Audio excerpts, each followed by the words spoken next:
जय हिंद फ्रेंड्स। तो हम पढ़ रहे थे कक्षा 10 की कला और संस्कृति के बारे में। कक्षा 10 की कला और संस्कृति में आज क्या क्लियर करने वाले हैं अपन?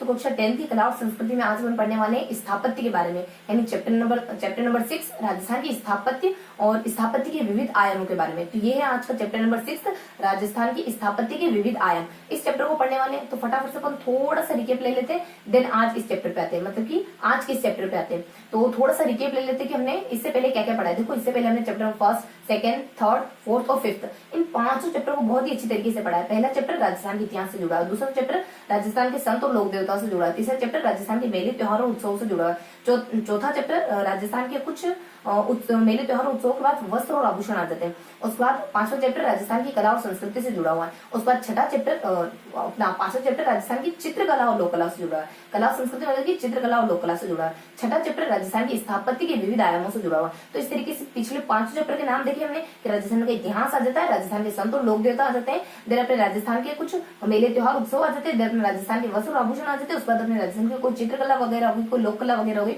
इनके बारे में हम देखना है। और लास्टली आज अपन आ गए चैप्टर नंबर 6 पर, जो कि हमारे राजस्थान की स्थापत्य के विविध आयामों से जुड़ा हुआ है। तो आज अपन राजस्थान की स्थापत्य के विविध आयाम, अलग अलग डायमेंशन देखने वाले। देखो, कल हमने थोड़ी सी बेसिक इन्फॉर्मेशन ली थी नगर व्यवस्था के बारे में, थोड़ी सी बेसिक इन्फॉर्मेशन ली थी दुर्गों के बारे में, दुर्गों के प्रकार वगैरह कवर करे थे। आज अपन दुर्गों के प्रकार नहीं देखने वाले, बल्कि उन प्रकारों को अच्छे से पढ़ने वाले। तो आज अपन कुछ 8 दुर्गों को अच्छे से क्लियर करने वाले हैं, लगभग 7 से 8 एक्यूरेट बताऊं तो 8 दुर्ग पढ़ने वाले। कौन कौन से दुर्ग देखने वाले हैं आज अपन चित्तौड़ के दुर्गों को क्लियर करेंगे, कोंबलगढ़ के दुर्गों को क्लियर करेंगे, रणथंभौर के दुर्गों को क्लियर करेंगे, सिवाना के दुर्गों को क्लियर करेंगे, तारागढ़ बूंदी का जो दुर्ग आता है उसको क्लियर करेंगे, उसके बाद नाहरगढ़ के दुर्गों को क्लियर करेंगे, उसके बाद तारागढ़ अजमेर वाला जो गढ़ बिटली के नाम से जाना जाता है उसको क्लियर करेंगे, देन मेहरानगढ़ के दुर्गों के बारे में क्लियर करेंगे, जो कि गढ़ चिंतामणि या मयूरध्वज के नाम से जाना जाता है। तो इस तरीके से आज अपन कुछ 8 दुर्गों के बारे में अच्छे से पढ़ेंगे। इनमें कौन कौन सी चीजें स्थापत्य की दृष्टि से पाई जाती है, कहाँ पर शाखे वगैरह हुए और इनकी क्या क्या विशेषताएं पाई जाती है, इनसे जुड़े हुए कुछ इतिहास के बारे में हल्की सी निगाह डालेंगे। इनको लेकर के किस विद्वान के द्वारा क्या क्या कोटेशन कहेंगे, इस बारे में देखेंगे।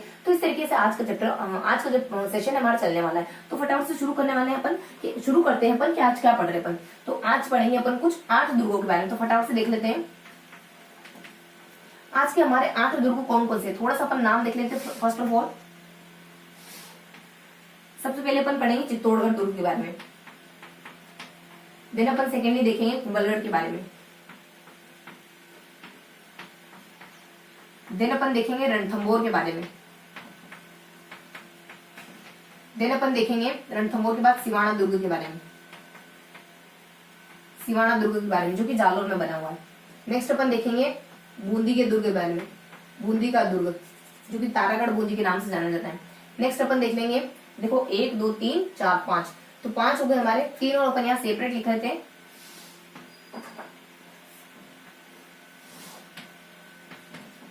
यहाँ अपन देखने वाले हैं बूंदी के बाद, तारागढ़ बूंदी के बाद अपन क्लियर करने वाले हैं कुछ नाहरगढ़ के बारे में, नाहरगढ़ के बारे में। देन अपन देखने वाले हैं नाहरगढ़ के बाद कुछ यहाँ देखेंगे अपन मेहरानगढ़ के बारे में, मेहरानगढ़ के बारे में, और यहाँ देखेंगे अपन तारागढ़ अजमेर के बारे में, तारागढ़ अजमेर के बारे में। तो आज अपन इन दुर्गों को क्लियर करने वाले बेसिकली। थोड़ा सा ट्रिकी तरीके से देखिए कौन कौन से दुर्ग पढ़ने वाले हैं अपन। तो आज अपन पढ़ने वाले हैं CKRS BNNT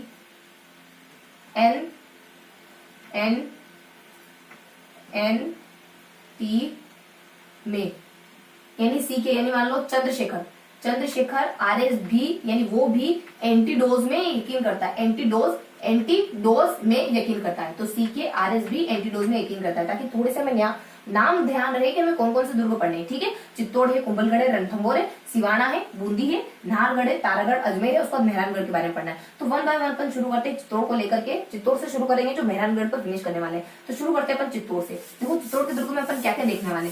चित्तौड़ के दुर्गों को लेकर अपन कुछ 4 पॉइंट अच्छे से क्लियर करने वाले। चित्तौड़ के दुर्गों को लेकर देखो यहाँ देखेंगे अपन चित्तौड़ का दुर्ग, चित्तौड़गढ़ दुर्ग, इसको 4 पॉइंट में क्लियर करने वाले अपन। तो सबसे पहला पॉइंट इसका क्या आएगा, देखो थोड़ा सा अपन इस तरीके से लिख लेते हैं ताकि स्पेस का इशू ना हो। चित्तौड़गढ़ दुर्ग में अपन को 4 पॉइंट को क्लियर करने वाले हैं। First, then second, then third, then fourth. सबसे पहले देखेंगे चित्तौड़गढ़ में कौन कौन सी स्थापत्य कलाएं पाई जाती है। स्थापत्य की दृष्टि से चित्तौड़गढ़ के दुर्ग के बारे में जानकारी लेंगे। सेकेंड अपन यहाँ के शाखों के बारे में देखेंगे, यहाँ पे कौन कौन से 3 प्रसिद्ध शाखे हुए। दूसरा अपन देख लेंगे इसके नामकरण को लेकर के, नामकरण को लेकर कुछ किस्सा आएगा थोड़ा सा। उसके बाद लास्ट अपन देखेंगे इसकी कैरेक्टरिस्टिक के बारे में, इसकी विशेषताओं के बारे में। इस तरीके से पढ़ने वाले अपन। देखो फर्स्ट ऑफ ऑल आ जाता है यहाँ पे कौन कौन सी स्थापत्य कलाएं पाई जाती है। तो स्थापत्य कलाओं में थोड़ी सी मैट्रिक आ जाती है कि काश, तन और बस। काश, तन, बस आ जाएगा। और फिर बता देंगे अपन काश, तन, बस और वो, जरा, और काश, तन पर बस आ जाएगा, फिर अपने जरा आ जाएगा, उसके बाद अपने कुछ जरा, उसके बाद हमारे जू, क, उसके बाद ता। देखो काश, तन पर बस फिर जाए उसके, क्यों? क्योंकि वो जरा भी नहीं, जू, क, ता। देखो अपने को यहाँ जू, क, ता लिखना है, लेकिन अपना यू थोड़ा सा वी जैसा प्रतीत होता है, तो अपने वी समझना है, लेकिन प्रोनाउंस क्या करना है? जू प्रोनाउंस करना है, जू, क, ता। ये हमारा साइलेंट है। काश उसके तन पर बस फिर जाए, क्यों? क्योंकि वो जरा भी नहीं झुकता, हर बार मुझे ही झुकाता है, बहुत बहुत बुरा इंसान है। तो मैं चाहता हूँ कि उसके तन पर बस फिर जाए, मर जाए वो। इस तरीके से कोई बुरी दुआएं, मतलब कि बुरी बद्दुआएं दे रहे हैं। तो अपने देखो कैसे किया जाता अपने कुंभ श्याम, उसके बाद कुंभ श्याम मंदिर आ जाता है कैसे। उसके बाद फिर बता देते अपने सोमदेव मंदिर। फिर बता देते अपने तुलजा माता मंदिर। फिर बता देते अपने नवलखा भंडार। फिर बता देते अपने भामाशाह हवेली। फिर बता देते अपने श्रृंगार चौरी प्रासाद, यानी महल प्रासाद। फिर बता देते अपने जरा भी नहीं, तो यहाँ आ जाता अपने कुछ जैन कीर्ति स्तंभ।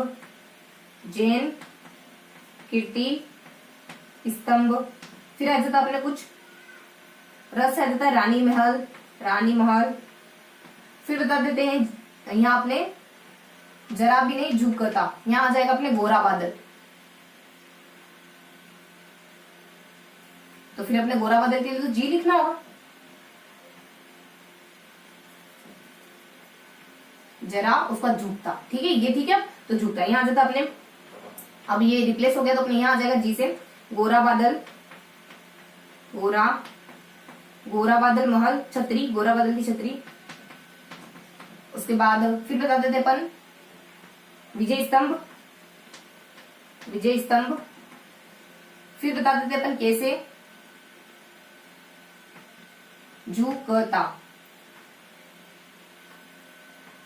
सी से, मतलब कि यहाँ के प्रोनाउंस करने के लिए अपना सी है। ठीक है, तो यहाँ बता देते अपन चित्रांग मोरी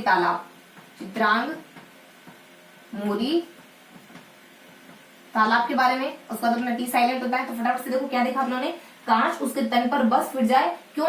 कारण क्या बता रहे हैं? कारण बता रहे हैं कि वो जरा सा भी नहीं झुकता। जब कभी लड़ाई होती है तो हर बार मुझे ही झुकना पड़ता है, मैं बहुत उससे तंग आ गया हूँ। मेरा मन तो ऐसा करता है कि उसको मैं बद्दुआएं दूं कि काश उसके तन पर बस फिर जाए, ऐसी मैं बद्दुआएं दूं, लेकिन मैं कहता नहीं उसके मुंह पर, और मन में भी सोचता हूँ कि चलो छोड़ो यार, इतनी सी बात के लिए क्या मन मेला करना है ना। तो मैं काश उसके तन पर बस फिर जाए ऐसी बद्दुआ देने के बारे में सोच रहा होता, लेकिन फिर मैं छोड़ देता हूँ। तो क्यों? कारण क्या बताते हो कि वो जरा भी नहीं झुकता, जब भी लड़ाई होती है ना मुझे झुकना पड़ता है। तो जरा उसका झुक करता, ये अपना साइलेंट होता है। देखो कैसे यहाँ पे कुंभ श्याम आ जाता है। देखो कुंभ स्वामी नहीं आएगा, कुंभ स्वामी अपने कुछ कुंभलगढ़ में आएगा। कुंभ स्वामी मंदिर कुंभलगढ़ में मौजूद है। कुंभ श्याम आ जाएगा, ऐसे अपने कुछ सोमदेव मंदिर आ जाएगा, टी से अपने कुछ तुलजा माता मंदिर आ जाएगा, एन से अपने नवलखा मंदिर आ जाएगा, उसका बी से अपने भामाशाह मंदिर आ जाएगा, स से अपने सोमदेव मंदिर आ जाएगा, जी से अपने गोराबद्र की छतरी आ जाएगी, यहाँ से रानी जी का महल आ जाएगा, जय से जैन कीर्ति स्तंभ आ जाएगा, वी से अपने विजय स्तंभ आ जाएगा, सी से अपने कुछ चोखया तालाब, चित्रांग मोरी तालाब आ जाएगा। तो ये सारी स्थापत्य की दृष्टि से पाई जाने वाली इमारतें, छतरियां, मंदिर जो कि हमारे चित्तौड़गढ़ में मौजूद हैं। तो ये हमारी बेसिक जानकारी थी चित्तौड़गढ़ की स्थापत्य के बारे में। अब देखेंगे अपन चित्तौड़गढ़ की शाखों के बारे में, चित्तौड़गढ़ में कौन कौन से शाखे हुए।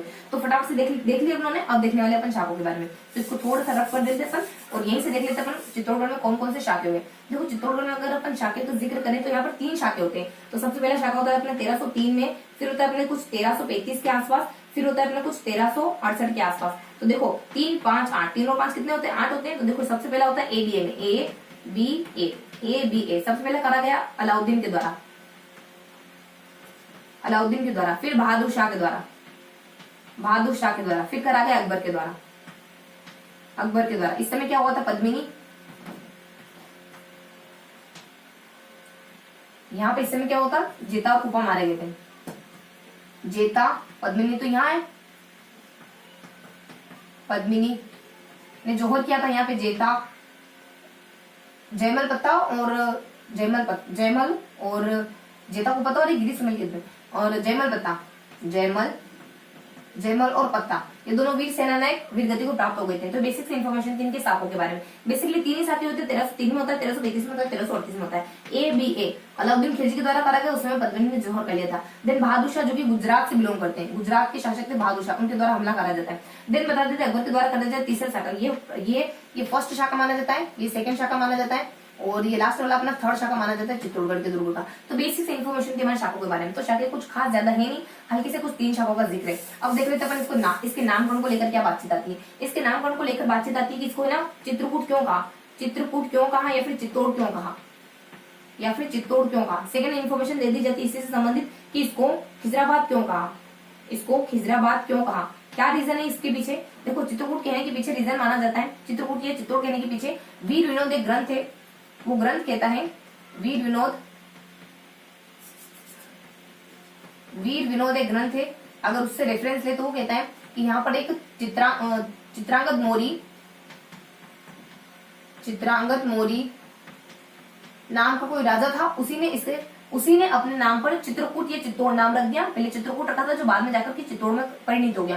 तो ये वीर विनोद ग्रंथ के अनुसार को चित्रांगद मौर्य नाम का कोई राजा था यहाँ पे। उस बाद खिजराबाद नाम कैसे पड़ा, तो खिजराबाद नाम कुछ इस तरीके से पड़ा कि यहाँ पर कुछ गुहिल वंश के एक शासक थे बप्पा रावल। तो गुहिल वंश के शासक गुहिल वंशीय बप्पा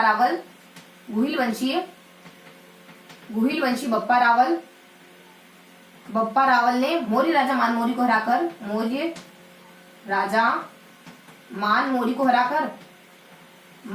हराकर चित्तौड़ पर अधिकार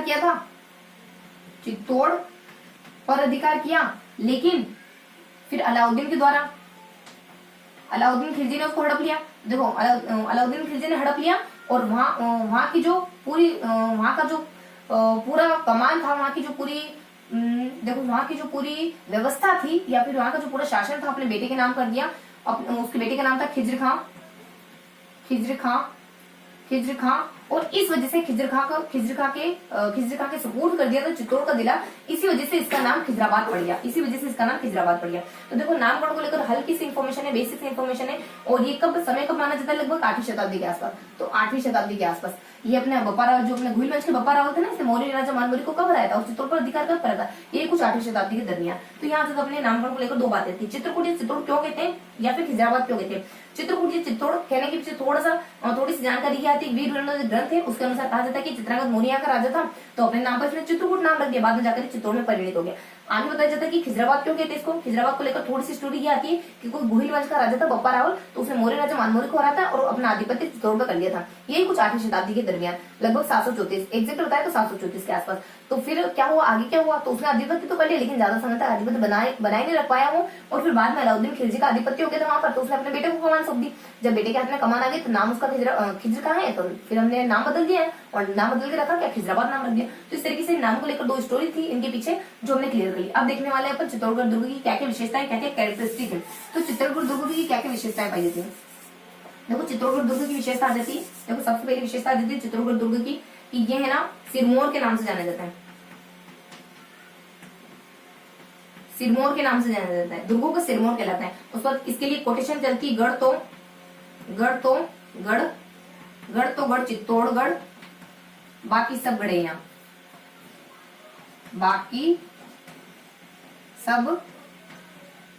गढ़ेया, इस तरह की कोटेशन चलती है इसको लेकर के। एक और बात, इसकी 2 बातें मतलब कि इससे जुड़ी और 2 बातें बताई जाती है जो उसकी भौगोलिक स्थिति से जुड़ी है। पठार कौन सा है, मेसा के पठार पर बना हुआ चित्तौड़ का दुर्ग, मेसा का पठार। सेकेंड इन्फॉर्मेशन क्या होती है कि अगर आप दिल्ली से मजे में आओगे, मालवा और गुजरात में आओगे तो आपको यहीं से होकर गुजरना पड़ेगा।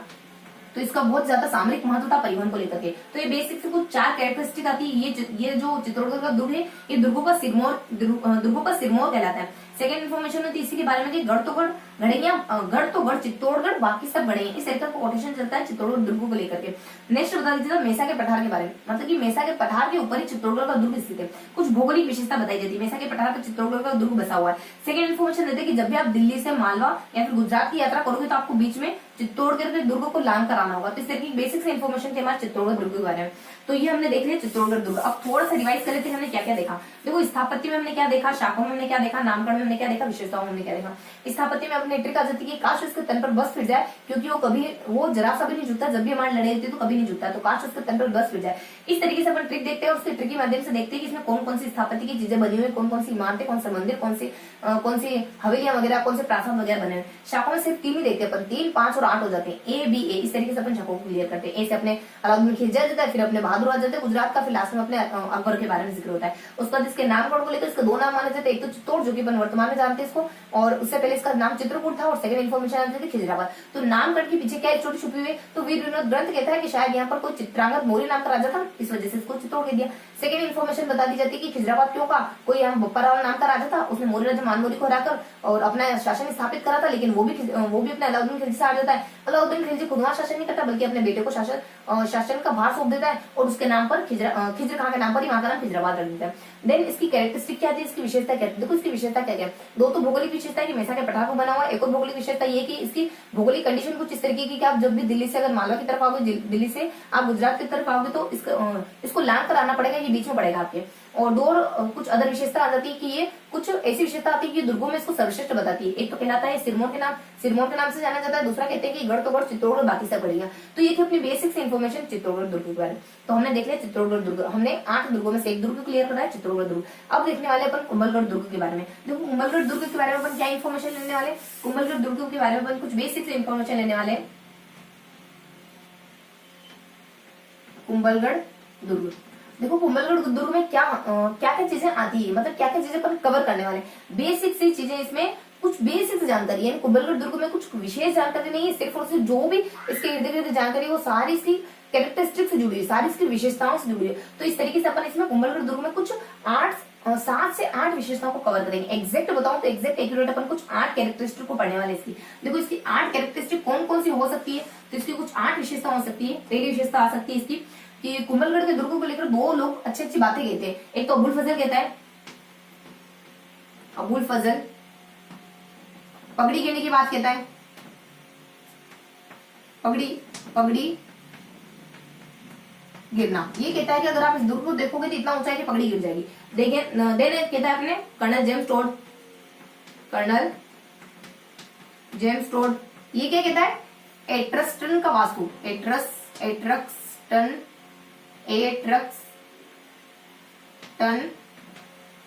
का वास्तु, इस तरीके से कहता है। उसके बाद कुछ इसकी और कुछ टेक्निकल बातें आ जाती है। इसका शिल्पी कौन माना जाता है, मंडल, इसका शिल्पी मंडल माना जाता है। थोड़ी सी टेक्निकल बातें आ जाती है। स्थापत्य की दृष्टि से यहाँ पर क्या क्या चीजें पाई जाती है। स्थापत्य की दृष्टि से यहाँ पे झुमका पाया जाता है, झुमका है ना। तो यहाँ जाता अपने झालीबाव बावड़ी,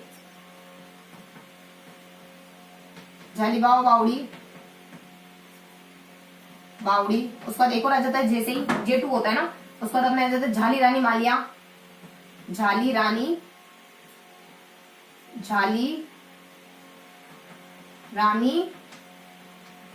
मालिया,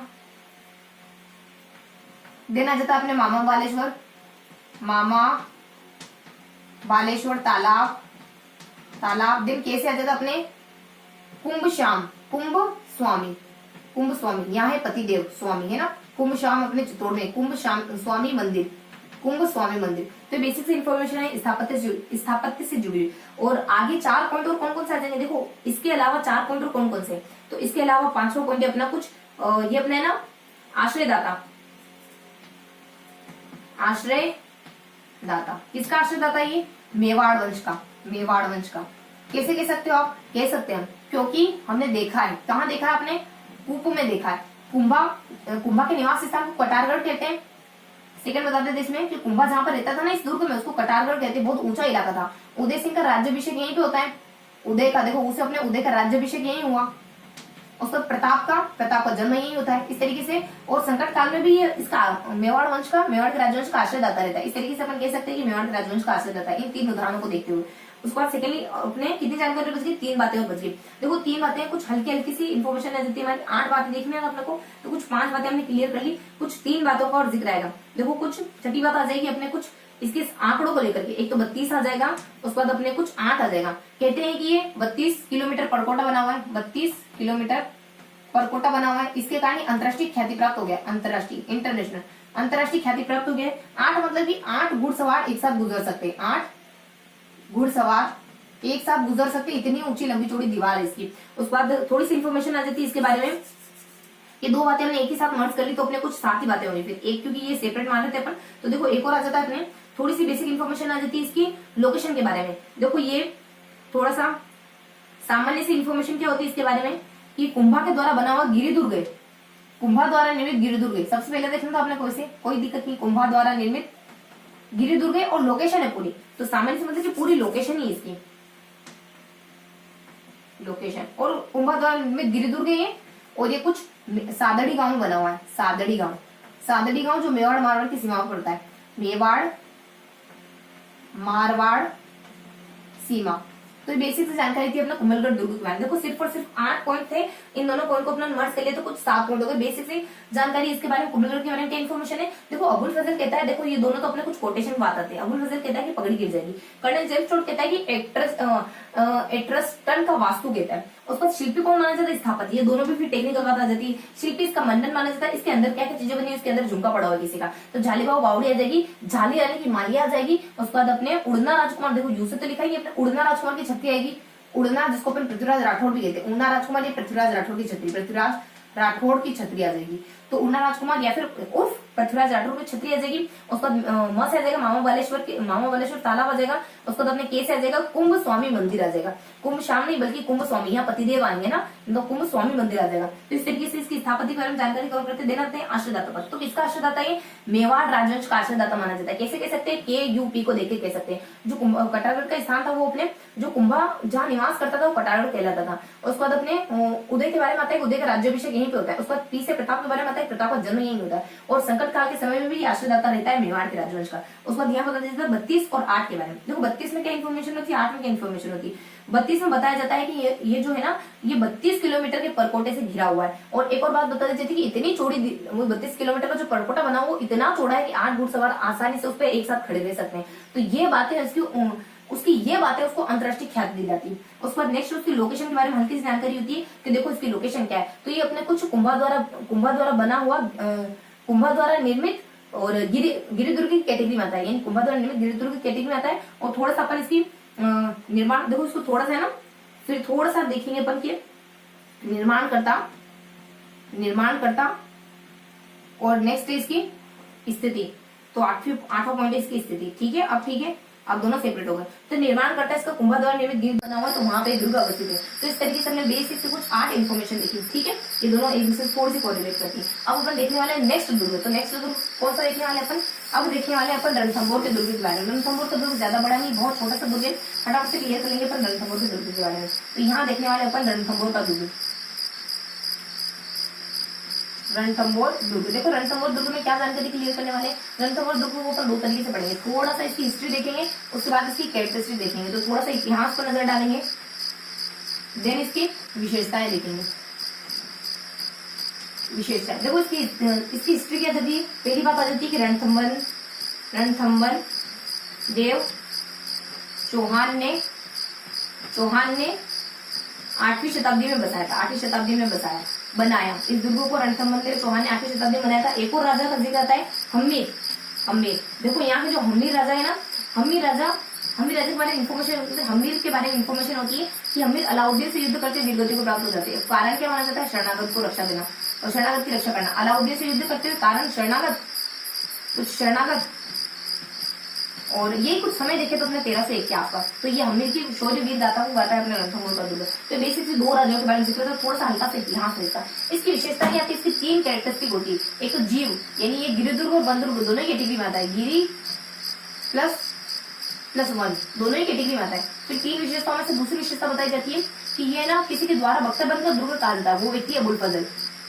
अबुल फजल कहता है कि बख्तरबंद दुर्ग है, बख्तरबंद दुर्ग कहता है इसको। नेक्स्ट स्थापत्य के बारे में जानकारी दी। स्थापत्य की दृष्टि से यहाँ पे कौन कौन सी चीजें बच जाती है। स्थापत्य की दृष्टि से अगर चीजों को देखें, हमें कोई भी सजा को 32 बार सहन करना चाहिए। हर सजा को कम से कम 32 बार तो सहन करो। हर सजा को 32 बार सहन करो, मतलब कि अपमान का घूंट पी जाओ। हर सजा को 32 बार सहन करो, मतलब हर सजा के घूंट को कम से कम 32 बार तो पी लेना चाहिए उनको। देखो हर साइड आपने हमीर महल, हमीर की कचहरी, उसके बाद फिर बता दीजिए आपने कुछ सुपारी महल, फिर बता दीजिए आपने कुछ सुपारी महल। उसके बाद इंफॉर्मेशन आ जाती है अपने कुछ जोगी महल। उसके बाद इंफॉर्मेशन आ जाती है 32 खंभों की छतरी। उसके बाद आ जाती है अपनी पीर सदरुद्दीन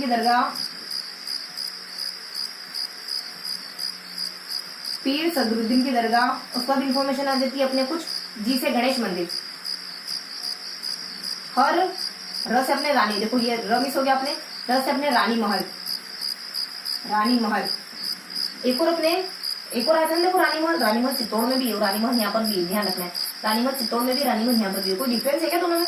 देखो फिलहाल तो मुझे कोई डिफरेंस दिख नहीं रहा है, लेकिन फिर भी अगर मैं थोड़ा सा क्लियर करके आपको कल क्लियर करूंगी कि इन दोनों में कुछ डिफरेंस है या नहीं है। ठीक है, रानी महल यहाँ पे भी आता है। तो थोड़ी सी स्थापत्य के बारे में जानकारी देगी। तो थोड़ा सा रिकेप ले लेते हैं हमने रणथंभौर दुर्ग के बारे में क्या जानकारी दी। देखो हमने रणथंभौर दुर्ग में पढ़ा, इसका हल्का सा इतिहास देखा, इसकी कैरेक्टरिस्टिक देखी। इतिहास में से 2 राजाओं को जिक्र आता है। रणथंभौर देव चौहान के द्वारा इसका निर्माण कराया गया कुछ 8वीं शताब्दी के आसपास। देन अपन बताते हैं हमीर देव चौहान को लेकर के क्या जिक्र आता है इसमें। तो हमीर देव चौहान तो अलाउद्दीन खिलजी से युद्ध करते वीरगति को प्राप्त हो जाते हैं, कारण माना जाता है शरणागति यही समय लेकर 1301 के आसपास। देन बता दीजिए इसकी कैरेक्टरिस्टिक क्या है, इसकी विशेषता क्या है। देखो ये जीव में आता है, मतलब कि जीव की कैटेगरी में आता है। गिरि दुर्ग कैटेगरी, वन दुर्ग, यानी दोनों दुर्गों कैटेगरी में दुर्ग आता है। नेक्स्ट इन्फॉर्मेशन क्या बता दी जाती है कि अबुल फजल के द्वारा तो इसको कहा गया कि ये तो बख्तरबंद दुर्ग है। बख्तरबंद दुर्ग की संज्ञा देता है अबुल फजल रणथंभौर के दुर्ग को।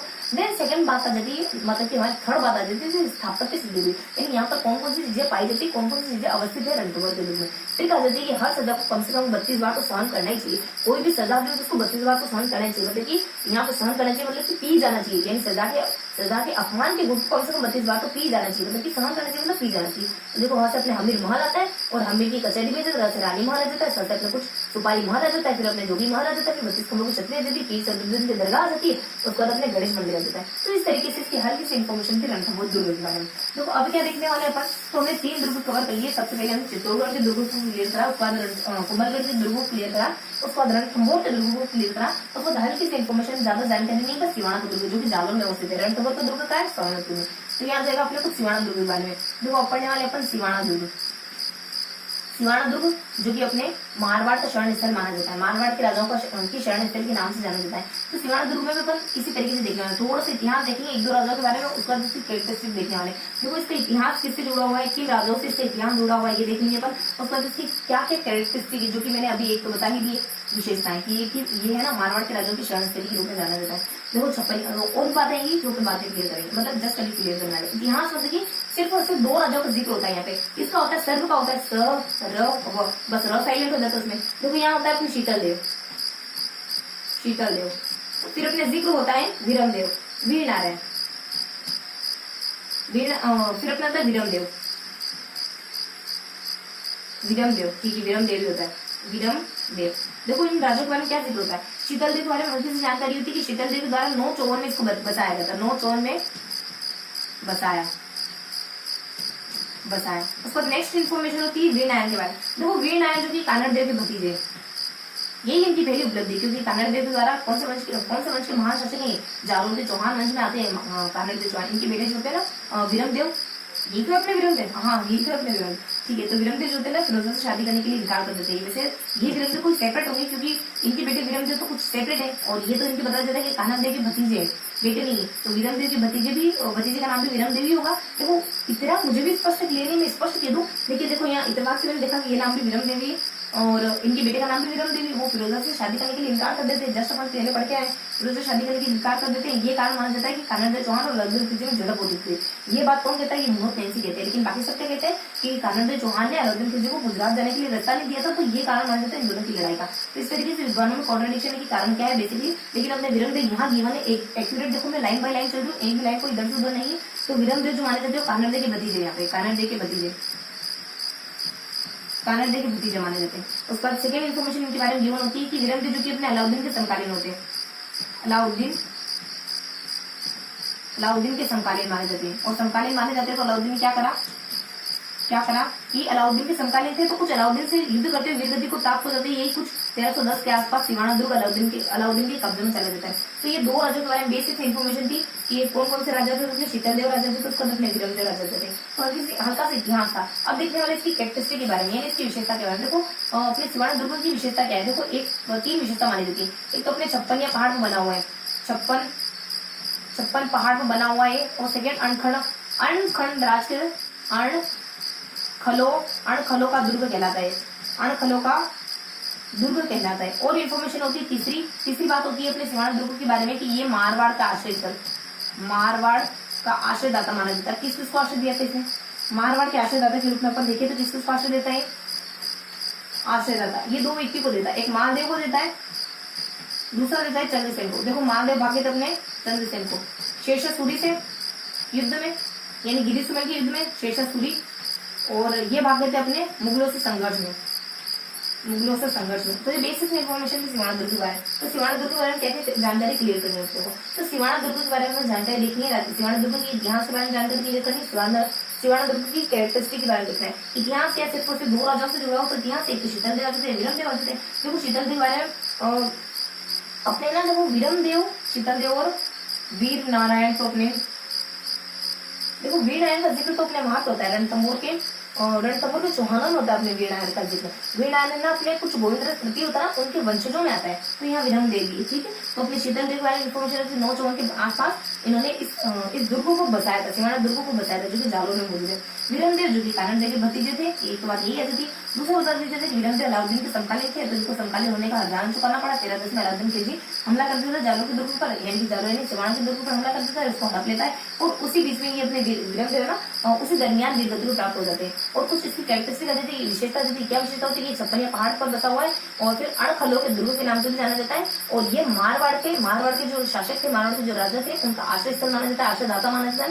मालदेव को इन्होंने आश्रय दिया था जब वो शेषासुरी से युद्ध में भाग कर आ गए थे। शेषासुरी से कोई मिसअंडरस्टैंडिंग हो गई थी, जेता कुमार तो लड़ते वीरगति को प्राप्त हो गई, लेकिन ये अपने उल्टे में भाग आ गए थे। उसके बाद अपने चंद्रसेन के बारे में जानकारी देते हैं, मुगलों से संघर्ष वगैरह करते हैं। और राम को इनके बड़े भाई राम को राजा बना दिया जाता है अकबर के द्वारा। तो ये ताउम्र मुगलों से संघर्ष करते हैं और 1881 में इनकी शहादत हो जाती है। और कुछ अपने विश्वनाथ रेणु के द्वारा कहा जाता है कि ये तो अपने मारवाड़ का प्रताप, इस तरीके की इन्फॉर्मेशन होती है अपने चंद्रसेन के बारे में, जो कि मुगलों से संघर्ष करते हैं। तो बेसिक इन्फॉर्मेशन थी अपने सिवाना दुर्ग के बारे में। अब कौन सा दुर्ग देखने वाले अपन? सिवाना दुर्ग के बाद अपन देखने वाले बूंदी के तारागढ़ दुर्ग के बारे में। क्या देखने वाले? बूंदी के तारागढ़ दुर्ग के बारे में। देखो मैं थोड़ा सा क्रम भी डालते रहते हैं। तो फर्स्ट अपना देखा चित्तौड़गढ़ दुर्ग को देखा, उसके बाद अपने कुंभलगढ़ दुर्ग को देखा। थर्ड जानकारी ली अपने रणथंभौर दुर्ग के बारे में। फोर्थ जानकारी अपन ले ली अपने सिवाना दुर्ग के बारे में। मतलब 4 दुर्ग अपन पढ़ चुके हैं। चित्तौड़ का दुर्ग देख चुके हैं, कुंभलगढ़ का दुर्ग देख चुके हैं, उसके बाद कुछ रणथंभौर का दुर्ग देख चुके हैं, उसके बाद कुछ सिवाना दुर्ग देख चुके हैं। अब क्या देखने वाले बेसिकली? तो आज क्या अपन अब देखने वाले अपन दुर्ग नंबर 5 हमारा बूंदी दुर्ग।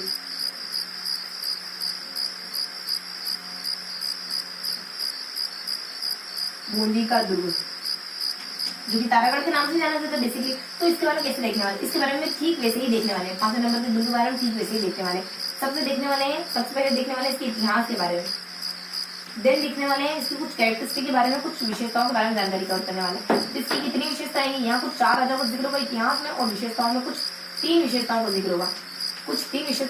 जैसे कि अपने बाकी पीछे वाले दुर्गों में पढ़ा है। कुछ इतिहास के बारे में देखा, कुछ हल्के फुल्के राजाओं को जिक्र है, लास्ट में कुछ कैरेक्टरिस्टिक बता देते हैं। देखो इतिहास में कौन कौन राजा थे यहाँ पे? तो फिसल के ये कुछ 4 राजा थे। फिसल के समझ के चलो, यानी फिसल के क्या चल रहे, बार क्यों फिसल रहे, गिर के फिसल के हम तो फिसल रहे। तो फिसल के आ जाता है। देखो फिसल के आ जाता है, बीच अपने कुछ बड़सिंह आ जाता है। बड़सिंह ये बढ़ सिंह के दरमियान का है। बढ़ सिंह कुछ 1662 से लगाकर 1682 84 कुछ 18 साल के शासन इसका रहा, 18 साल तक इसका शासन रहा और शासन काल था। उसके बाद नेक्स्ट बता देते हैं, एक और राजा जिक्र होता है अपने कुछ क्षेत्र सिंह के बारे में। क्षेत्र सिंह के बारे में जानकारी होती है थोड़ी सी, क्षेत्र सिंह के बारे में। उसके बाद बता दीजिए अपने लाखा के बारे में, लाखा के बारे में। उसको होता है अपने, उसके बाद होता है कुंभाहाड़ा, कुंभाहाड़ा। इनके बारे में क्या इन्फॉर्मेशन होती है? देखो बरसिंह के द्वारा तो इस दुर्ग का निर्माण करवाया गया था, यानी 14वीं शताब्दी में मम्मी जी से बचने के लिए 14वीं शताब्दी में MMG मेवाड़, मारवाड़ और गुजरात MMG से बचने हेतु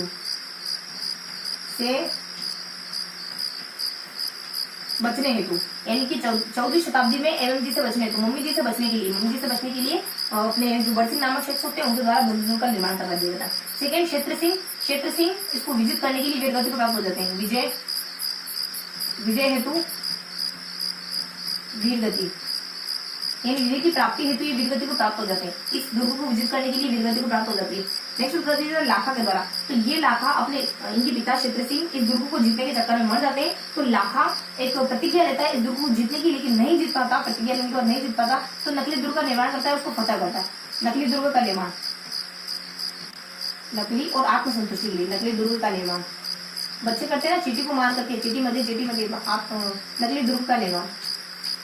बच्चों को अपन खुश करते थे ना, कुछ उनके लग जाती तो कि हाँ मैंने चीटी को मार दिया, जिसे तुम्हें मारा उसको हमने मार दिया, है ना। मतलब आंख के बदले आंख, तो सारी दुनिया दी, तो अपने लाखा देते। लाखा के बाद अपने कुंभाहाड़ा। देखो कुंभाहाड़ा क्या करते हैं, कुंभाहाड़ा इस नकली दुर्ग को जीतने के चक्कर में ये भी अपने मारे जाते हैं, यानी वीरगति को प्राप्त हो जाते हैं, वीरगति को प्राप्त हो जाते हैं।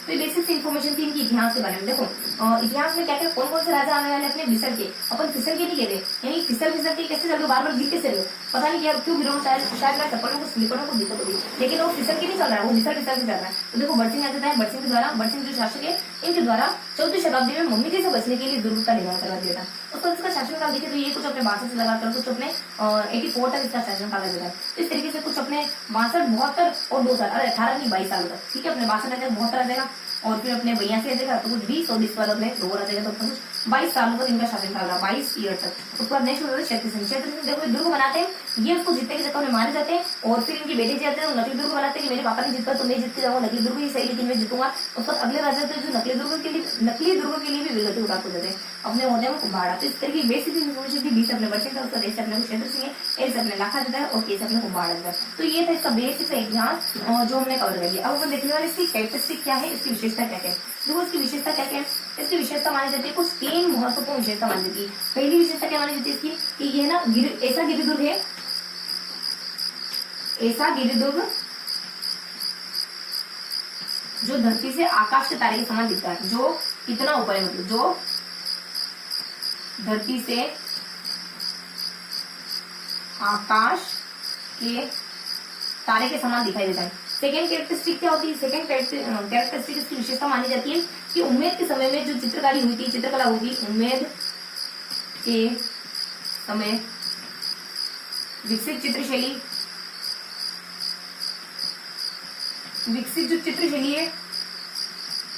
है वो, मतलब उम्मेद के समय में विकसित चित्रशैली बहुत ज्यादा समृद्ध मानी जाती है, बहुत समृद्ध अवस्था में, बहुत समृद्ध मानी जाती है। ख्याति प्राप्त है उनके समय की विकसित हुई चित्रशैली। उम्मेद के समय जो चित्रकला विकास हुआ, जो चित्रशैली विकसित हुई, वो बहुत ज्यादा समृद्ध मानी जाती है। और साथ ही साथ एक और प्रसिद्धि इसकी भित्ति चित्र हेतु विश्व प्रसिद्ध है। बूंदी का दुर्ग भित्ति चित्र की दृष्टि से विश्व प्रसिद्ध है। और यहाँ पर एक रंग महल भी बनाया गया है। रंग महल अपने उम्मेद के द्वारा तो कुछ अपने देखो शत्रुसाल बना हुआ है यहाँ पर रंग महल, और फिर अपने उम्मेद बनाते हैं तो कुछ चित्रशाला का निर्माण कराते हैं। उम्मेद किसका निर्माण करते हैं, चित्रशाला का। तो उम्मेद के समय जो विकसित चित्रशैली है वो बहुत ज्यादा समृद्ध उन्नत कैटेगरी की मानी जाती है। उसका भित्ति चित्रों के लिए विश्व प्रसिद्ध माना जाता है। मतलब उम्मेद के समय जो चित्रकला का विकास हुआ ना, वो बहुत ज्यादा अच्छी किस्म की, बहुत उन्नत किस्म की है। ये थोड़ी सी इसकी विशेषता है। उसको देन इसकी सेकंड विशेषता है कि भित्ति चित्र के लिए विश्व प्रसिद्ध मानी जाती है। वो भित्ति चित्र देखना चाहे 2 राजाओं के समय के भित्ति चित्र बने, इनका समय का भित्ति चित्र अपने चित्रशाला, और फिर अपने एक और राजा थे छत्र सिंह, उनके समय की अगर चित्रशैली देखना चाहते हो आप तो रंग महल पे देख सकते हो, क्योंकि रंग महल उनके द्वारा बनाया गया, तो भित्ति चित्र वहां देखे जा सकते हैं। उसके बाद नेक्स्ट विशेषता क्या थी इसकी, कुछ स्थापत्य के बारे में जानकारी थी। संघ फज्जे SNG तुम्हारे संग मैं भी फंसी। देखो यहाँ से था शिव सागर, शिव सागर। तो एन से आता था कुछ एन से आता था अपने नवलखा, नवलखा। और जी से आता था अपने कुछ, जी से आता था अपने कुछ गर्भगुंजन, गर्भगुंजन। फिर ऐसे था अपने फर्स्ट ऐसे था अपने फूल सागर, फूल सागर। उसका सी से ऐसे था 84 खंभों की छतरी, 84 खंभों की छतरी। देखो यहाँ क्या क्या है, देखो न से अपने नवल, देखो न से अपने नवलखा आता है, नवलखा। देखो नवलखा भंडार तो अपने चित्तौड़ में मौजूद है, तो स से अपने कुछ शिव सागर आता है, ये तो ठीक है। न से अपने कुछ नवलखा, उसका जी से अपना कुछ गर्भगुंजन, उसका फूल सागर, उसका 84 खंभों की छतरी, शिव सागर। और न से अपने कुछ, देखो न से अपने मिस रखो, नवलखा थोड़ा सा मेरे को डाउट है इस पर, न से अपने मिस सकते हैं। और ये ना मैं थोड़ा सा कल क्लियर करूंगी न से क्या कर, तो अपने न से यहाँ पर थोड़ा सा मिस रहता है ना देश।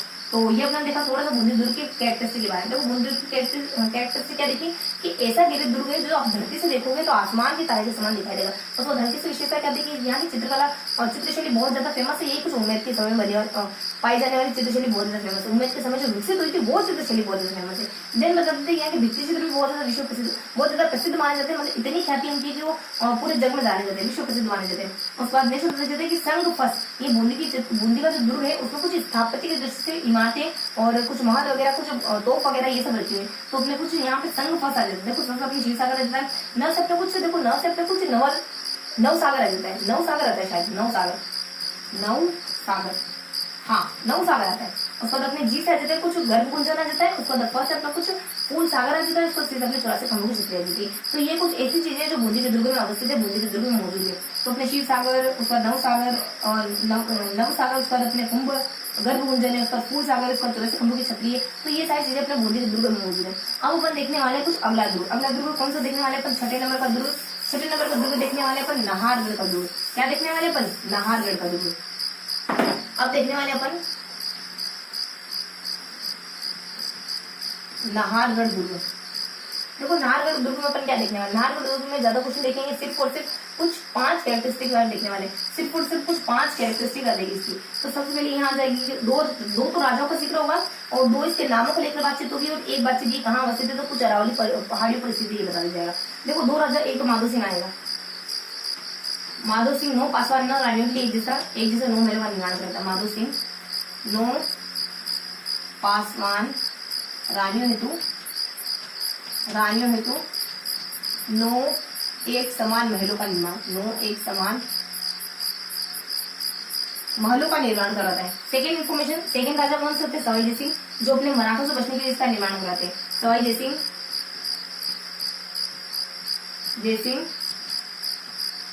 मराठों से बचने हेतु इसका निर्माण कराते हैं। नेक्स्ट बता दिया जाता है कुछ 2 विशेषताओं के बारे में। इसको सुदर्शनगढ़ के नाम से जानते हैं, सुदर्शनगढ़ के नाम से जानते हैं इसको।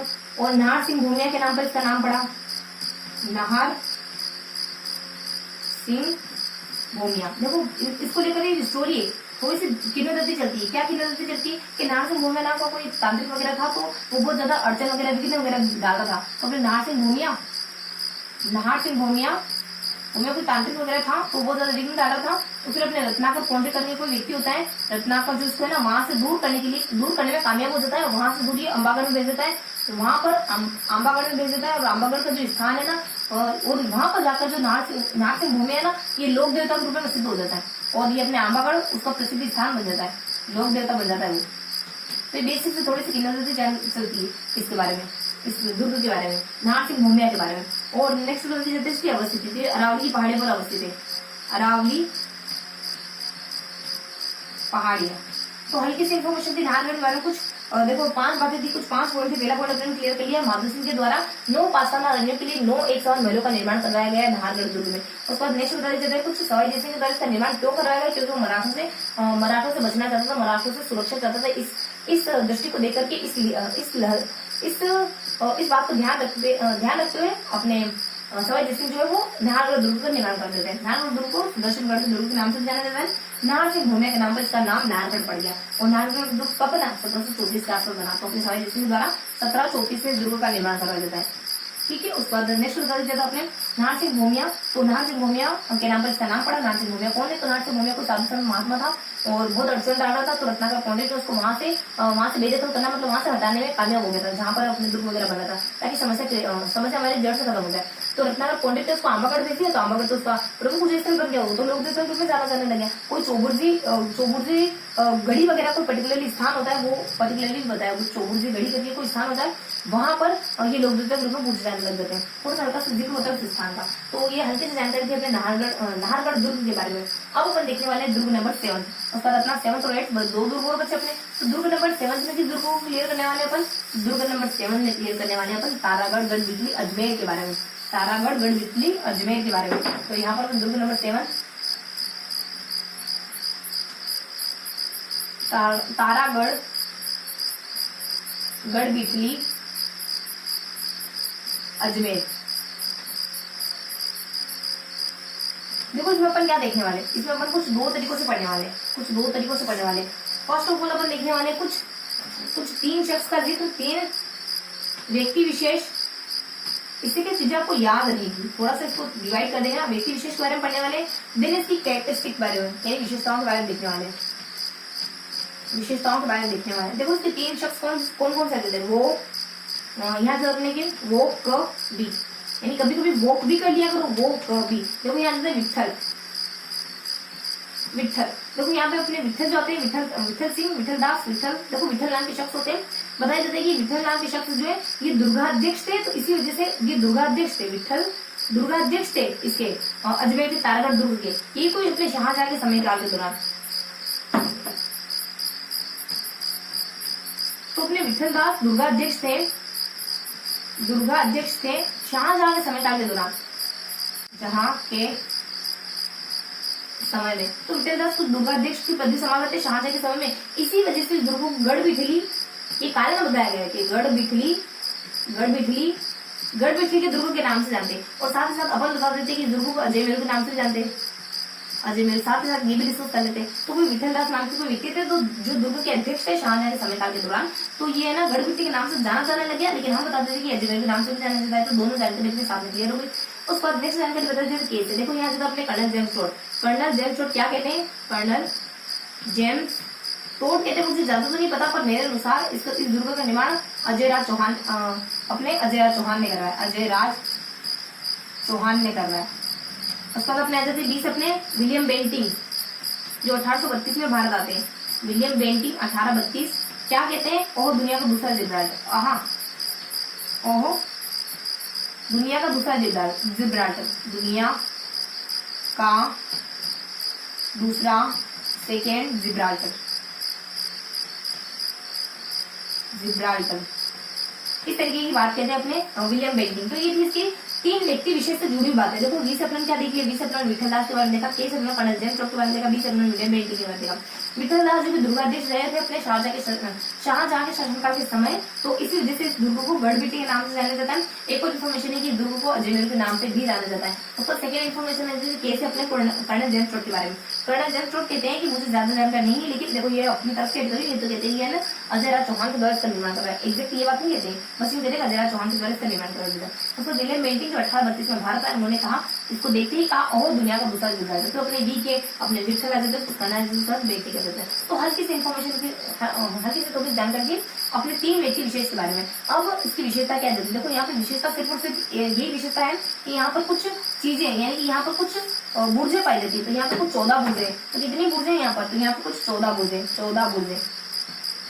और दूसरी कैरेक्टरिस्टिक ये है इसकी, 14 बुर्जों का नाम देख ले तो 2 विशेषताएं। तो 14 बुर्जों में कौन कौन सी बुर्जे आ जाएगी अपने? यहाँ आ जाएगी अपने कुछ बुर्जों के नाम में अपन देखें अपनों ने, हाँ वो तो देखिए। तो दुर्गों के नाम, बुर्जों के बारे में देखिए तो यहाँ पर एक ट्रिक आ जाएगी कि हमारे GF के बेक आ गई, आपकी GF के ना बेक लगे। देखो स्पेलिंग अलग है, बेक आ गई, यानी अब उसको वापस से पढ़ना पड़ेगा। देखो जी से क्या जाता है? एक तो घूंघटी, उसके बाद हमारे फिर घूंघटी, इस तरीके की जिक्र होती है। तो घूंघटी होता है, इसी तरीके का नाम होता है ना। उसके बाद हमारे एफ से बता देता है फूटी और फतह। आपको फतह मिली लेकिन टूटी फूटी, फूटी फतह, अधूरी फतह मिली, जैसे अलाउद्दीन खिलजी को मिली थी, और उसको पद्मिनी हाथ नहीं लगी ना अंत तक। तो देखो बी से अपने आ जाता है बादरा, बादरा बुर्ज, उसके बाद ई से अपने इमली, फिर खिड़की, खिड़की। तो ये कुछ बुर्जे अपने अपने तारागढ़ अजमेर में पाई थी। सेकेंड विशेषता क्या जाती है कि अजमेर, ये भी अपनी अरावली की पहाड़ी पर बसा हुआ है, अरावली, अरावली पहाड़ी,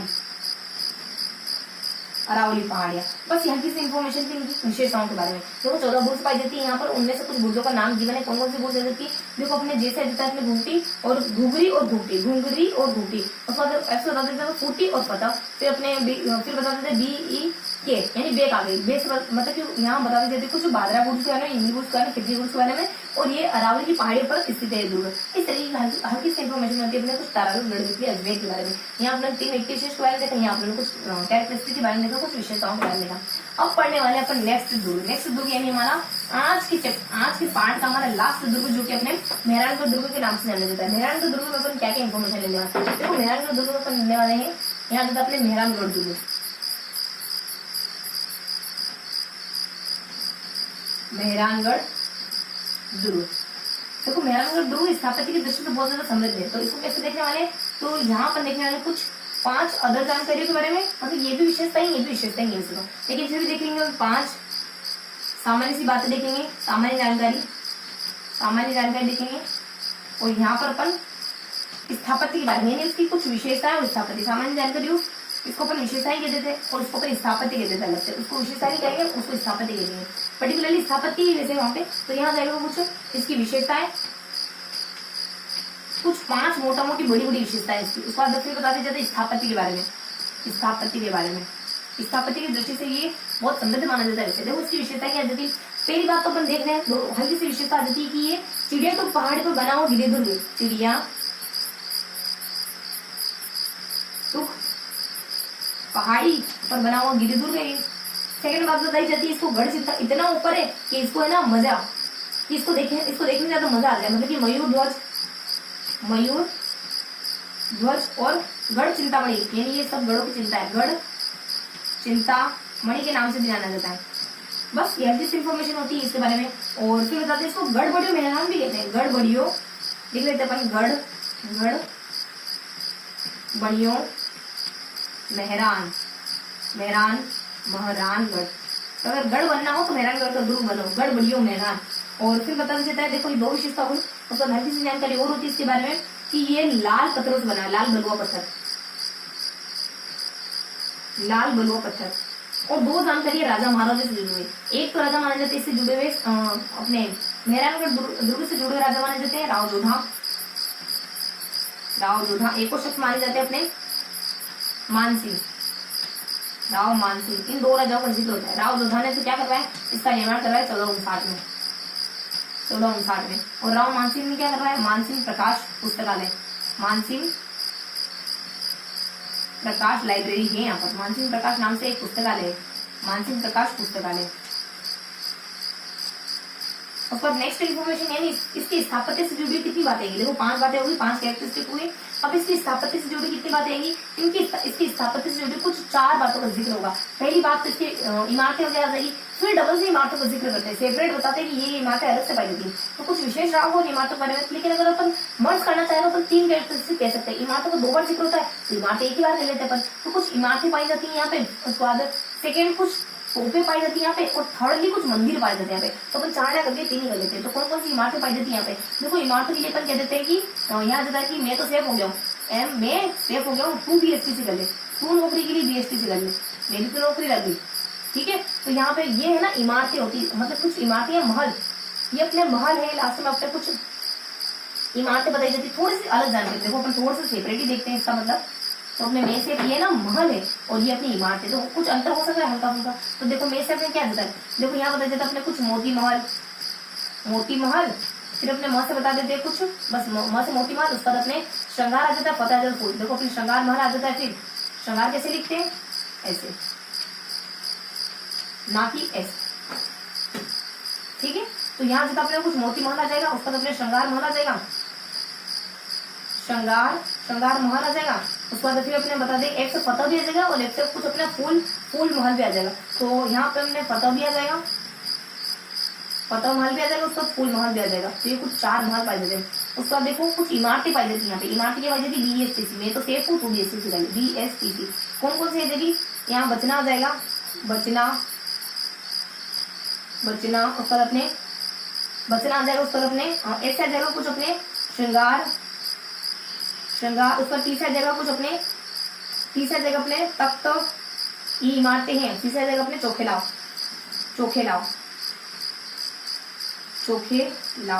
देखो चोखे अपने टावल को भी चोखे लेके आओ, टावल लेके आओ। 20 यानी बचना आ जाएगा, उसका श्रृंगार जैसे तीसरा अपने तख्त आएगा, चोखे श्रृंगार में कोई कमी नहीं छूटी चाहिए, मतलब तख्त नहीं मिलने वाला तुम्हें। देखो अब आ जाएगा इसकी बुर्जें, और यहाँ पे मतलब तो बुर्जें क्या, और यहाँ पे पाई जाने वाली कुछ तोपे, और फिर बता दें यहाँ पे मंदिर। देखो मंदिर तो हल्के से होते हैं, बस 3 मंदिर होते हैं, और यहाँ पे बहुत ज्यादा बुर्ज पाई जाती है। सॉरी बुर्ज क्या, यहाँ पे बहुत ज्यादा ये बुर्ज के अपनी तोपे पाई जाती है, बहुत ज्यादा तोपे पाई जाती है। लगभग 10 से 12 तोपों का नाम आएगा यहाँ पे। तो अपन थोड़ा सा देख लेते हैं। देखो BST से क्लियर हो गया और मेरे से क्लियर हो गया। ये दोनों अगर क्लियर हो गए तो अपन थोड़ा सा अपन यहाँ जानकारी स्थापत्य के बारे में पढ़ना, इसके मंदिर को अपन यहाँ दिखा देते हैं कि कौन कौन से मंदिर आते हैं। तो मंदिर आता है AC में, मंदिर में ना मूर्तियां ऐसी में रहती है। देखो ऐसे जगह अपना कुछ आनंद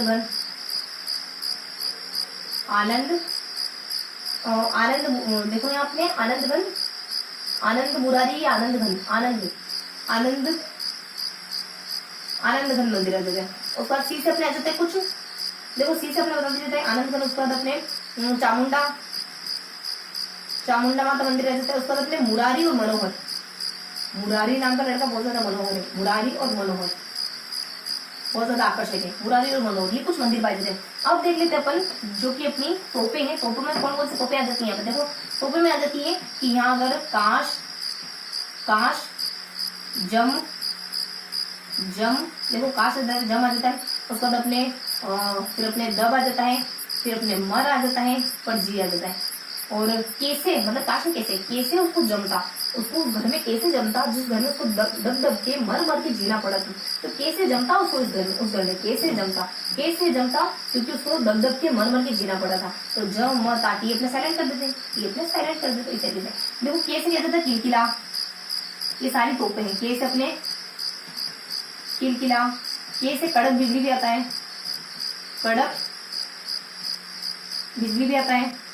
फिर बता दीजिए था अपने एस से बता दीजिए था शंभू बाण,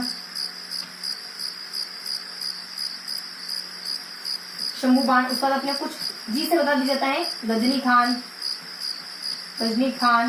उसके बाद अपने एम से बता दिया जाता है, एम से 2 बार होते हैं। देखो एम और एम 2 बार है, दोनों बार लेते थे।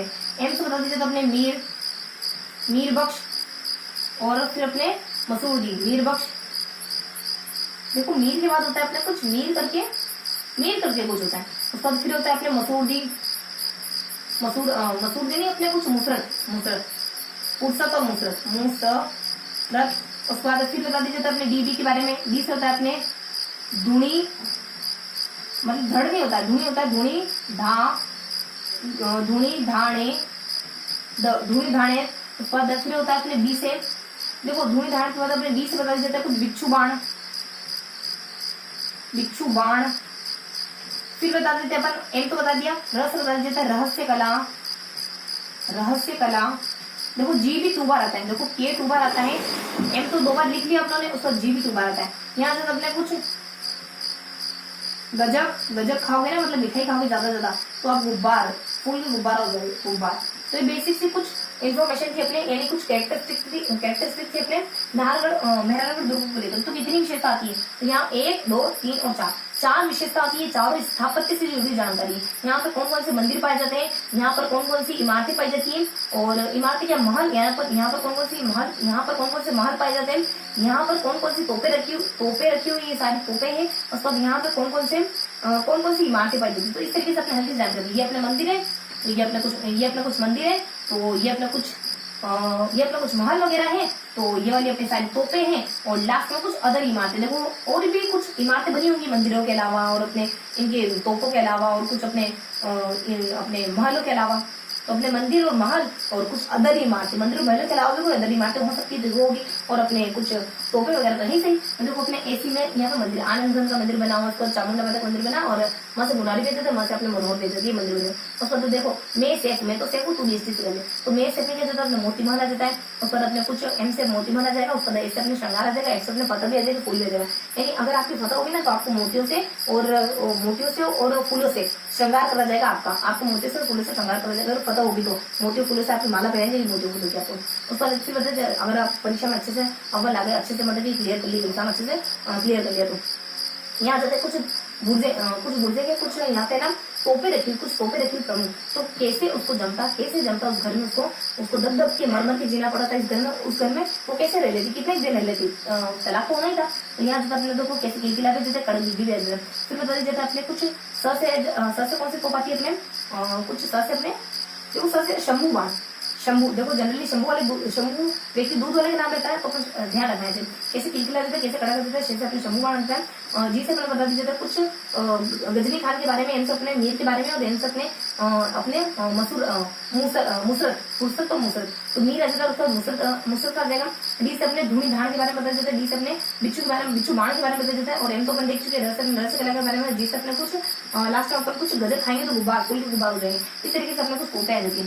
लास्ट में अपन बता देते हैं कुछ अदर इमारतें, ना तो वो मंदिर है और ना ही वो महल है, इसके अलावा कुछ अदर इमारतें हो सकता है महल वगैरह हो, तो अपने कुछ अदर इमारतें बीएसटी से। देखो चौके श्रृंगार में कुछ भी बचाना तो तुम्हें तक नहीं मिलेगा, अच्छे से श्रृंगार चोखा एकदम अव्वल नंबर का श्रृंगार करके आओ, तब जाके तुम्हें तक मिलेगा, उससे पहले तक नहीं मिलने वाला तुम्हें। तो इस तरीके से हमारे कुछ बेसिक से इन्फॉर्मेशन या बेसिक से विशेषता आती है नारायणगढ़ दुर्ग के बारे में, और कुछ हल्के से कुछ ये अपने देखा स्थापत्य विषय, बेसिकली स्थापत्य विशेषताएं हैं, लेकिन स्थापत्य विशेषताओं में भी यहाँ पर अपने कुछ अदर विशेषता आती है जिनको अपने क्लियर करा।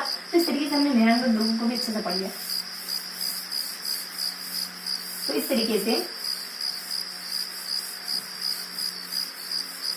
से हमने नारायणगढ़ दुर्ग को पढ़ लिया। अब क्या करने वाले पर, तो एक बार थोड़ा सा हल्का सा रिकेप ले लेते, थोड़ा सा रिवाइज कर लेते, तो कौन कौन से दुर्गों को हमने पढ़ा है। तो देखो थोड़ा सा अपन देख लेते कौन कौन से दुर्गों को पढ़ा है। तो हमने देखो ट्रिक तरीकों से पहले नाम याद रखे, कौन कौन से दुर्ग पढ़े थे हमने। तो यहाँ हमने देखा था कि हमारे जो हमारा कृष्ण, मतलब कि कोई अपने CR नाम का RS, यानी CRRS एंटीडोज में विश्वास करता है कि अगर आपको बीमारी होगी तो उसका एंटीडोज दे दो, उसका डोज वगैरह साइलेंट आ जाएगा अपना, एंटीडोज और में विश्वास करता है, बस में जगह। तो अपने CRRS एंटीडोज में विश्वास करता है, एंटीडोज में विश्वास करता है। देखो CR मान लो तो चंद्रशेखर मान लो, तो वो अपने CR और चंद्र कुमार मान लो, और र आ रहा ना तो CR कुछ भी एक्सेट्रा XYZ पर नाम मान लेते हैं। मान लो वो CR छोड़ पे आपको CR देता है, तो अपने CRRS आ देता है, उसको एंटीडोज में विश्वास करता है, ऐसी इन्फॉर्मेशन आती है।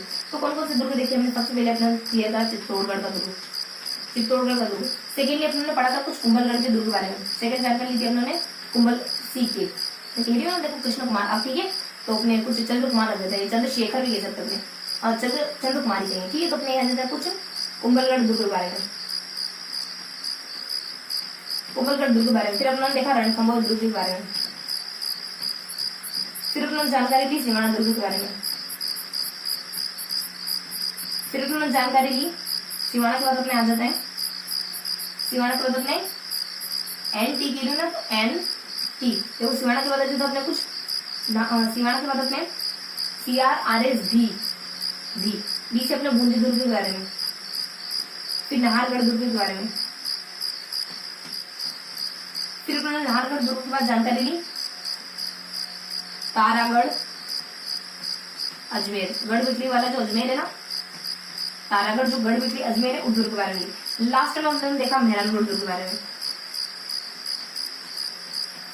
तो इस तरीके से लगभग अपने कुछ 8 दुर्गों को क्लियर कराया। चित्तौड़गढ़ दुर्ग हो गया, कुंभलगढ़ दुर्ग हो गया, रणथंभौर दुर्ग हो गया, उसको सिवाना दुर्ग हो गया, इन चारों दुर्गों के बारे में पढ़ा। उसके बाद बचे कुछ 4 दुर्ग देखे, बचे कुछ 4 दुर्ग कौन कौन से, बूंदी का दुर्ग हो गया, नाहरगढ़ का दुर्ग हो गया, तारागढ़ दुर्ग अजमेर हो गया, उसका मेहरानगढ़ दुर्ग हो गया। इनमें सबसे ज्यादा जानकारी किसके बारे में, सबसे ज्यादा अपने चित्तौड़गढ़ दुर्ग के बारे में देखा। देखो अपने क्या करेगा, थोड़ा सा रिवाइज कर लेते हैं, बहुत ज्यादा नहीं लेकिन थोड़ा सा रिकेप ले लेते क्या देखा हमें। तो चित्तौड़गढ़ के दुर्ग के बारे में क्या देखा, चित्तौड़गढ़ के दुर्ग पर थोड़ी सी हल्की सी इन्फॉर्मेशन लेते हैं कि चित्तौड़गढ़ के दुर्ग जो हमारे कुछ स्थापत्य से बहुत सारी चीजें पाई जाती है। थोड़ा सा तरीके से देखिए इसकी आ जाती है कि काश उसको तन पर बस फिर जाए, क्यों, क्योंकि वो जरा सा नहीं झुकता, लड़ाई होती है तो मुझे रुकना पड़ता है हर बार।